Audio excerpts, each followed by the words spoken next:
Lucu ya, hukum di Indonesia ini. Pantesan aja ada dua pengacara bilang kasus Vina dan Eki ini dihentikan sementara dengan alasan agar tidak terjadi kegaduhan. Kemudian yang di luar sana meminta sutradara untuk tidak menayangkan kasus film Vina itu.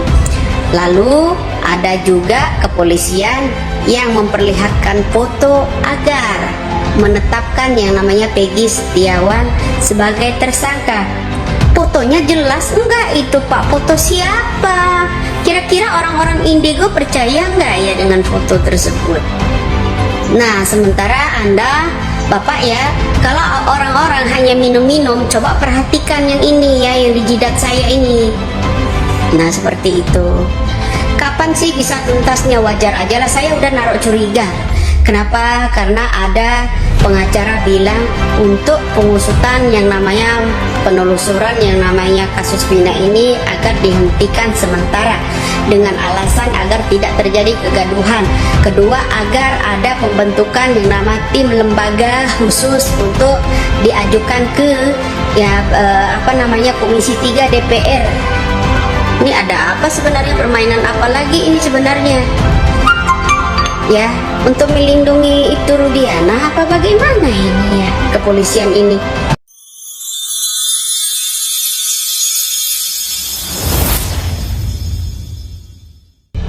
Tangis Aldi korban salah tangkap di kasus Vina Cirebon.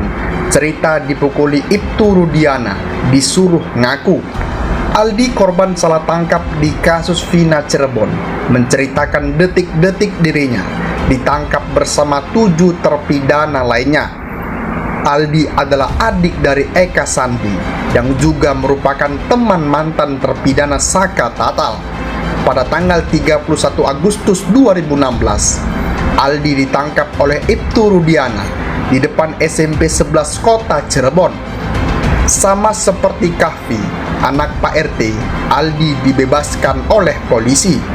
Sementara kakaknya, Eka Sandi dan 6 orang lainnya ditangkap dan divonis seumur hidup dan 8 tahun penjara. Saat itu Aldi dan Saka Tatal berniat mengantarkan motor milik Eka Sandi yang baru diisi bensin. Namun Aldi dan Saka justru ikut ditangkap bersama para terpidana lainnya. Lagi nganterin motor, langsung dipukulin, dimasukkan mobil sama 4 orang, kata Aldi. Pada putusan Mahkamah Agung, Ibtu Rudiana mengaku dirinya yang melakukan penangkapan terhadap para terpidana. Saat itu Ibtu Rudiana mengaku mengamankan 8 anak muda bersama dengan rekan-rekannya. Aldi menuturkan, saat di dalam mobil, polisi dirinya dan terpidana lain terus dipukuli. Dalam mobil juga terus dipukuli. Saya disuruh ngaku, orang saya nggak tahu. Ya saya bilang aja nggak tahu terus jelasnya. Meski tak tahu namanya, namun Aldi mengaku masih ingat betul wajah oknum polisi yang memukulinya. Masih ingat atau muka penyidik nama nggak tahu. Semua pakai baju biasa, ungkap Aldi lagi. Pada pengakuan di persidangan, Ibtu Rudiana mengaku membawa 8 pemuda itu ke Polres Cirebon Kota untuk diinterogasi. Hal itu juga dibenarkan oleh Aldi, bahwa sesampainya di kantor polisi, mereka dipukuli lagi.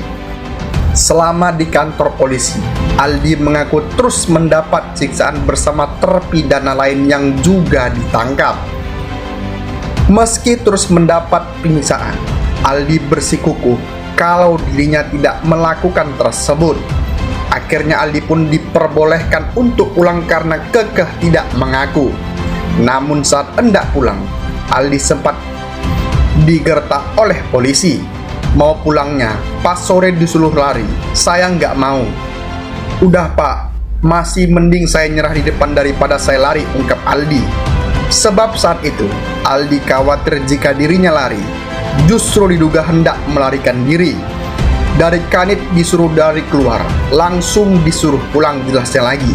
Sementara Dirinya pulang, sang kakak Eka Sandi justru ditahan karena mengaku ia menduga kakaknya terpaksa mengaku karena dipukuli lebih parah.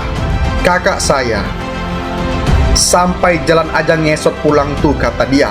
Pulang dari kantor polisi, Aldi dijemput oleh kakak dan ayahnya dalam kondisi tak berdaya.